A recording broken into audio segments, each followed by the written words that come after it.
treat yourself as if you're someone responsible for helping. And it's sort of predicated on the idea that regardless of your inadequacies and your malevolence, which, you know, I'm sure you have many inadequacies and no shortage of malevolence, just like everyone else. Regardless of that, you have a moral obligation, so that would be a responsibility, to assume that despite all evidence, that there's actually something of intrinsic worth about you, and that as a consequence, you're duty-bound to treat yourself like that is true.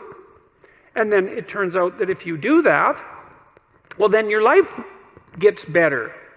And I don't mean happier exactly, although I would say it gets happier. I mean it gets richer and more meaningful and deeper and more worthwhile, and you become more educated and you become wiser, and you treat yourself with more respect, and you're a better model for other people, and you're a better father or better sister or better mother, whatever it happens to be.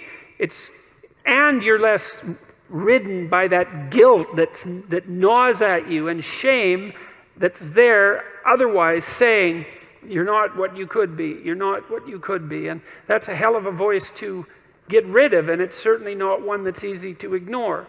So that's a pretty good, that idea that there's something divine, let's say, that resides within you of ultimate worth. Even as a philosophical statement or a psychological statement rather than a metaphysical statement, it seems to be a precondition for establishing properly harmonious relationships with yourself.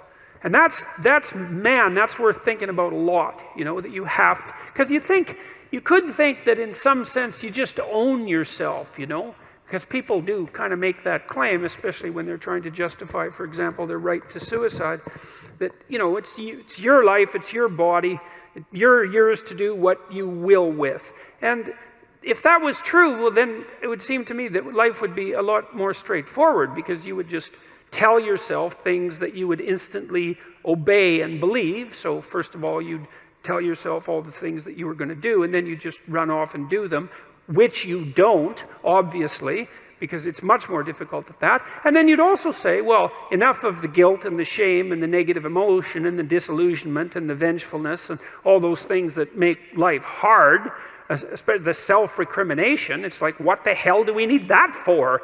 And if we're our masters of our own destiny and owners of our own fate, then why can't we just command to ourselves that be dispensed with?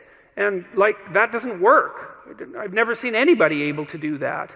So, I mean, you can fool yourself for very brief periods of time into thinking that might work, but it doesn't work, and that's strange. And this is one of the reasons I love the psychoanalysts, because they were really the people, apart from the religious types, who figured out that whatever you are, you're not a unitary spirit that's under your own dominion. You know, you're something like a loose unity of a multiplicity of spirits, many of which are doing their own thing, which you're striving to bring into some form of unity. But even that unity isn't something that's under your control in any real sense. It's a unity that has its own nature that you have to exist in relationship to. And I would also say that that's one of the things that keeps people's feet firmly on the ground, because otherwise it's easy to become egotistical and narcissistic. You know, if you think that you're the center of your own being, you know, in some fundamental sense, then you're only beholden to yourself. You're sort of a self-created creature. Perhaps you could think about it that way.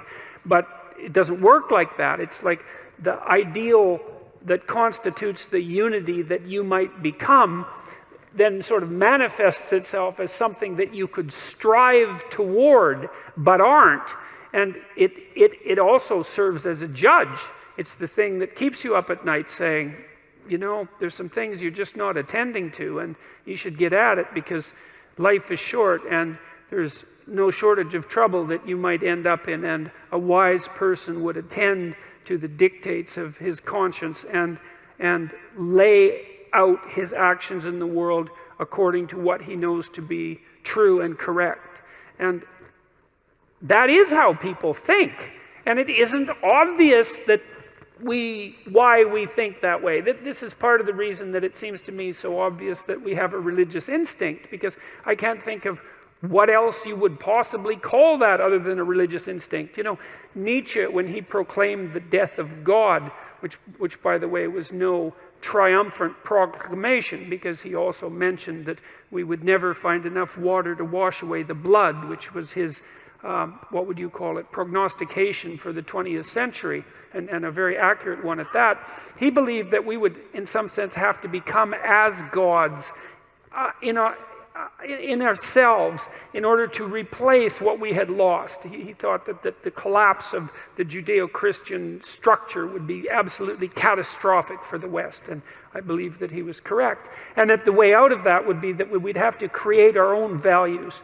We'd have to take the place of what was once, let's say, externalized and divine onto ourselves.